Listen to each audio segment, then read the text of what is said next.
प्रिय विद्यार्थियों, आइए समझने का प्रयास करते हैं एक वैद्युत से रिलेटेड परिपथ से रिलेटेड एक क्वेश्चन को समझने का प्रयास करते हैं। इस परिपथ के अंतर्गत जैसे कि यहाँ परिपथ एक दिया हुआ है और इस परिपथ के अंतर्गत वैद्युत धारा की गणना करना है। क्वेश्चन दिया हुआ है कि विद्युत धारा I का मान ज्ञात कीजिए इस परिपथ के अंतर्गत। तो इस परिपथ के अंतर्गत ध्यान से देखा जाए तो कुछ प्रतिरोध दिया हुआ है, जैसे कि यहाँ पे एक प्रतिरोध दिया हुआ है जिसका वैल्यू दिया है 1 ओम, यहाँ एक प्रतिरोध दिया है जिसकी वैल्यू दिया है 2 ओम, यहाँ एक प्रतिरोध जिसका वैल्यू दिया है 1 ओम, यहाँ एक प्रतिरोध दिया है जिसका वैल्यू दिया है 4 ओम, यहाँ एक प्रतिरोध है जिसकी वैल्यू दिया है 1 ओम और यहाँ एक प्रतिरोध है जिसकी वैल्यू दिया है 6 ओम। अब इन सबको ज्ञात करना है तो पहले क्या काम करते हैं, आसान भाषा में समझने के लिए, इसको आसान करने के लिए इस प्रतिरोध का नामकरण कर देते हैं। जैसे इस वाले प्रतिरोध का नामकरण कर देते हैं R1 से, इसका नाम कर देते हैं R2 से, इसका नाम कर देते हैं R3 से, इसका नाम कर देते हैं R4 से और इस प्रतिरोध का नाम कर देते हैं R5 से। लास्ट बचा है यानी इसको बता सकते हैं, यानी R6 से इसका नामकरण कर दिया मैंने। अब इस प्रतिरोध को देखा जाए, जब परिपथ बना हुआ तो परिपथ के अंतर्गत श्रेणियां जुड़ी होती हैं। जैसे श्रेणियों के अंतर्गत कुछ प्रतिरोध समांतर क्रम में जुड़े होते हैं, कुछ श्रेणी क्रम में जुड़े होते हैं। तो देखा जाए कौन कौन श्रेणी क्रम में, कब कब और कौन कौन समांतर क्रम में है।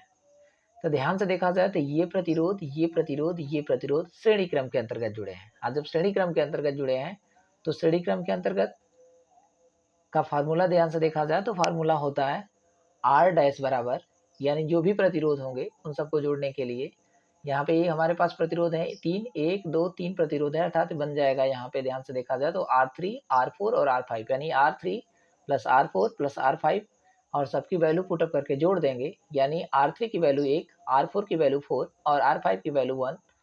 सबको ऐड करेंगे तो ऐड करने के पश्चात निकल करके आएगा R6, यानी सॉरी R डैश की वैल्यू 6 ओम। अब आगे बढ़ते हैं। जब ये 6 ओम जुड़ जाएगा यहाँ से यहाँ तक, जब इन सब की वैल्यू यहाँ से यहाँ तक पता चल चुकी है, तब ये प्रतिरोध और ये प्रतिरोध मिलकर क्या बना रहे हैं, अब ये प्रतिरोध और ये मिलकर के बनाएंगे समांतर क्रम। अर्थात ये R6 की वैल्यू और ये R डैश की वैल्यू दोनों को एक साथ लेकर चलेंगे तो R6 और R डैश मिलकर के समांतर क्रम बना रहे हैं। तो समांतर क्रम का फार्मूला जो होता है R डबल डैश, अब जितने प्रतिरोध होंगे उसको ऐसे ही जोड़ देंगे तो R डैश यानी ये वाला और प्लस R6 यानी ये वाला। अब दोनों की वैल्यू यानी इसकी वैल्यू 6 और इसकी वैल्यू 6 दोनों को ऐड करेंगे तो ये बन करके आएगा 2/6 और 2/6 को जब कैंसिल आउट कराएंगे तो 1/3, इसको जब रिवर्स करेंगे तो बनेगा 3।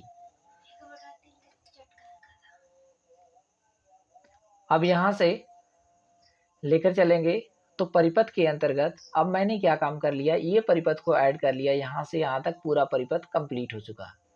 अब ये और ये बचा हुआ, तो ये परिपथ की पूरी जो वैल्यू निकल करके आई है वो निकल करके आई है 3 ओम और ये प्रतिरोध इन दोनों को भी ऐड करना है। तो जब ऐड करना है तो अब क्या काम करेंगे, परिपथ में इसको और इसको देखा जाए तो श्रेणी क्रम बना रहे हैं, अर्थात R1, R2 और R डबल डैश ये श्रेणी क्रम बना रहे हैं। तो मिलेंगे जब श्रेणी क्रम के फार्मूले के अंतर्गत, तो उसको मैं मान ले रहा हूँ कि श्रेणी क्रम के अंतर्गत कुल तुल्य प्रतिरोध जो है R है, तो इसमें R1 यानी ये वाला, R2 ये वाला, R डबल डैश यानी ये पूरा, सबको जोड़ देंगे तो इसकी वैल्यू 1, इसकी वैल्यू 2 और इस पूरे की वैल्यू 3, सबको जोड़ने के पश्चात 6 ओम निकल करके आ गया।